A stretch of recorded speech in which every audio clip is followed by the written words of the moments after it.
all been waiting for. Our queen who has called this press conference together.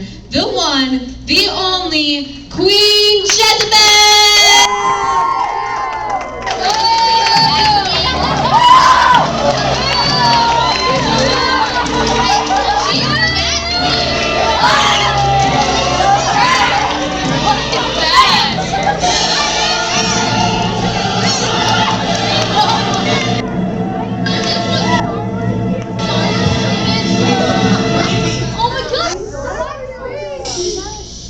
Good morning. I am Jezebel, wife of King Ahab. The reason I called this press conference is to ask for the help of the press in apprehending a murderous criminal who's a threat to Ahab's kingdom. The criminal I'm looking for has never shaved his beard or hair.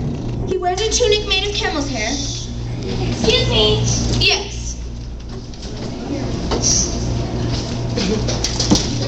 This description sounds remarkably like the prophet Elijah. It is Elijah. But you called him murderous. Who was he supposed to have murdered?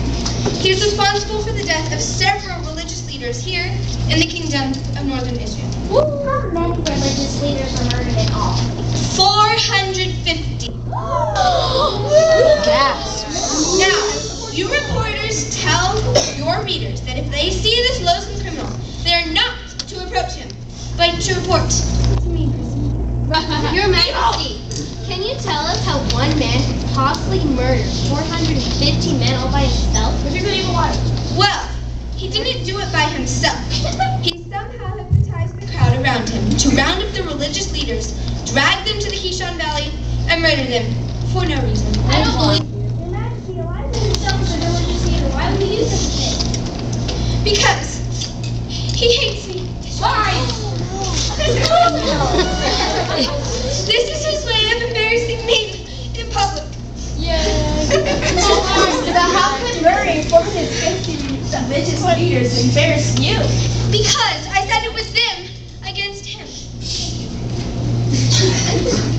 Now, it's important that this murderer Elijah be brought to justice quickly as an example for those who think they can oppose the royal family and get away with it.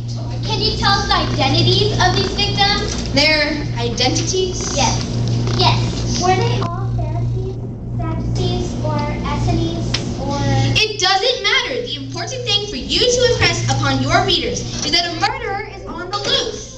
Your Majesty, earlier you said that Elijah had the crowd round up the religious leaders and drag them to the Kishon Valley. That's right. Where did he round them up from? What difference does it make? My reporters will want to know. All right. If you must know, he rounded them up on Mount Carmel. All of them? That's right. Really? 450 religious leaders were on Mount Carmel. That's right. But Mount Carmel is a shrine to the foreign god Baal. So what? So it's likely that these religious leaders that Elijah had killed were all prophets of Baal. What difference does it make? They were rounded up and murdered. I'm not so sure about that. Your Majesty, these deaths have anything to do with the challenge on Mount Carmel? Challenge? I'm not sure I know what you're talking about. Didn't Elijah challenge the prophets of Baal to a demonstration of whose God is the real God? I'm not at liberty to answer that. Him. I don't think I like your tone, Missy.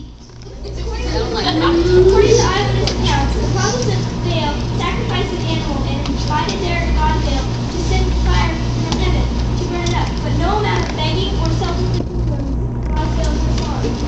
They only had 6 hours. It wasn't enough time.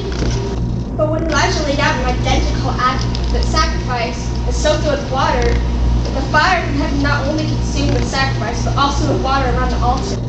Luck. That's all it was. Dumb, stupid luck. But what the demonstration clearly showed was that Baal was a false god. And so the prophets of Baal were false prophets. They just needed a little more time, that's all. According to the law of Israel, a false prophet must be put to death. Then it wasn't murder. Elijah was merely enforcing the laws of Israel. And since it was Queen Jezebel who erected the shrine to Baal on Mount Carmel, isn't she liable too? You see, I'm really sorry to break up this crescendo in the press conference, but I really need to go to that. People, step away, step away.